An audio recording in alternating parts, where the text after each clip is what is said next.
तालिबान ने लगभग पूरे अफगानिस्तान पर कब्जा करने के बाद काबुल पर अपना शिकंजा कस लिया है। बाकी दुनिया के अलावा मुस्लिम देश भी अफगानिस्तान के घटनाक्रम पर नज़र बनाए हुए हैं। कुछ देशों की इस संकट में सक्रिय भूमिका है तो कुछ ने रणनीति खामोशी बनाई हुई है। ऑर्गेनाइजेशन ऑफ इस्लामिक कोऑपरेशन यानी इस्लामिक सहयोग संगठन ने एक बयान जारी कर कहा है कि वो अफगानिस्तान के संकट से चिंतित है। ओआईसी ने अपने बयान में सभी पक्षों से हिंसा रोकने और पूर्ण संघर्ष विराम लागू करने की मांग की है। ओआईसी ने कहा है कि वो अफगानिस्तान में शांति स्थापित करने में सक्रिय भूमिका निभाने को तैयार है। पड़ोसी देश ईरान अफगानिस्तान के मौजूदा हालात को लेकर चिंतित है। अफगानिस्तान से भागे अफगान सैनिक ईरानी इलाकों में पनाह ले रहे हैं। जुमा के रोज जारी एक बयान में ईरान ने तालिबान से काबुल और हेरात में मौजूद अपने राजनयिकों और कर्मचारियों की सुरक्षा की गारंटी देने की मांग की थी। हेरात इस समय तालिबान के नियंत्रण में है। ईरान सुन्नी तालिबान को लेकर हमेशा से चिंतित रहा है।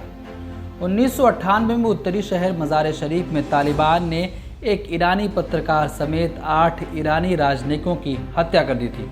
तब ईरान ने पूरा प्लान बना लिया था कि तालिबान पर हमला कर ही देना है, लेकिन उसके बाद ईरान ने अपने इरादे को पीछे खींच लिया। लेकिन हाल ही में महीनों में ईरान ने तालिबान से संबंध बेहतर करने की कोशिश की है। जुलाई में ही तालिबान का एक प्रतिनिधि मंडल तेहरान में ईरानी विदेश मंत्री से मिल चुका है।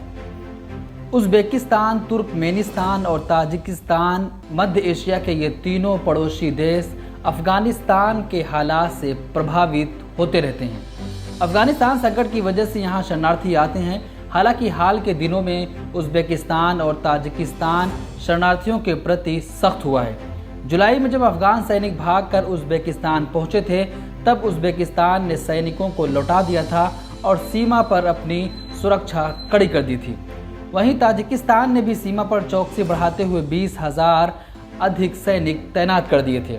अफगानिस्तान में गहराते संकट के मद्देनज़र ताजिकिस्तान और उज़्बेकिस्तान ने आपसी सहयोग भी बढ़ाया है। दोनों देशों की सेनाएं साझा सैन्य अभ्यास करती रही हैं।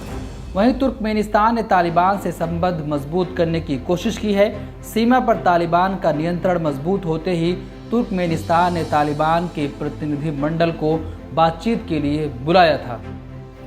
हालांकि तालिबान ये कहता रहा है कि वो पड़ोसी देशों की सुरक्षा के लिए खतरा नहीं बनेगा और उसका दूसरे देशों की ज़मीन पर कब्जा करने का कोई इरादा भी नहीं है। लेकिन इसके बावजूद भी ये तीनों देश लगातार चिंतित होते रहते हैं। तालिबान की बढ़त के बावजूद तुर्की ने काबुल के हामिद करज़ई अंतर्राष्ट्रीय हवाई अड्डे का संचालन संभालने का इरादा बरकरार रखा है। तुर्की ने 2 दिन पहले एक बयान में कहा था कि काबुल एयरपोर्ट का मुद्दा अगले कुछ दिनों में शक्ल लेगा और वो इस हवाई अड्डे का चलते रहना फ़ायदेमंद होगा। तुर्की ने अमेरिकी सैन्य बलों की अफगानिस्तान से वापसी के बाद काबुल एयरपोर्ट के संचालन का इरादा जाहिर किया था। तुर्की ने कहा था कि वो एयरपोर्ट की सुरक्षा का जिम्मा संभालेगा। हालांकि तालिबान तुर्की के इस इरादे से खुश नहीं है। तालिबान ने तुर्की को धमकी दे रखी है कि वो काबुल एयरपोर्ट पर अपनी सेना न भेजे। पाकिस्तान के तालिबान के साथ नज़दीकी संबंध हैं और अमेरिका से डील करने में पाकिस्तान इन रिश्तों को इस्तेमाल करता रहता है। हालांकि तालिबान अपने ऊपर पाकिस्तान के प्रभाव को नकारते हैं और उसे अपना एक अच्छा पड़ोसी देश भी मानते हैं। पाकिस्तान में 30 लाख से अधिक अफगानिस्तान शरणार्थी भी हैं और दोनों देशों के बीच 2500 किलोमीटर लंबी सीमा भी मौजूद है।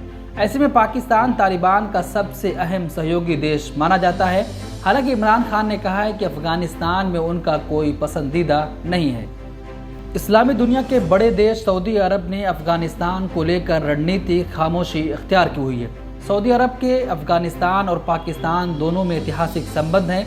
सऊदी अरब ने तालिबान से भी संबंध बनाए रखे हैं। हालांकि 2018 में कतर में तालिबान और अमेरिका के बीच वार्ता शुरू होने के बाद से ही वार्ता से दूरी बनाई हुई है। सऊदी अरब पाकिस्तान के जरिए अफगानिस्तान में अपना प्रभाव तो बढ़ाना चाहता है, लेकिन अफगान संकट पर खुलकर बोल नहीं रहा। ऐतिहासिक तौर पर देखा जाए तो 1980-90 के दशक में सऊदी ने रूस के खिलाफ अफगान मुजाहिदीन का समर्थन किया था, लेकिन मौजूदा संकट में सऊदी ने अपने आप को अलग रखा है। वहीं संयुक्त अरब अमीरात ने भी अपने आप को मौजूदा अफगानिस्तान संकट से दूरी बनाई हुई है। कतर मुस्लिम दुनिया का एक छोटा सा देश है, लेकिन अफगानिस्तान संकट में इसकी बड़ी भूमिका रही है। तालिबान का राजनीतिक दफ्तर कतर के दोहा में ही मौजूद है। अमेरिका के सहयोगी देश कतर ने अपनी ज़मीन पर तालिबान को अमेरिका से बातचीत करने के लिए ठिकाना उपलब्ध करवाया और सभी सहूलियतें भी वो मौजूद कराए। 2020 में कतर में तालिबान के साथ हुए समझौते के तहत ही अमेरिका अफगानिस्तान से बाहर निकल रहा है।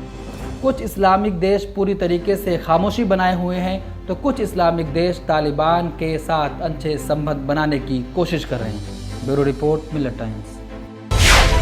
मिलत टाइम्स को आपकी ज़रूरत है, हमारी आप माली मदद करें।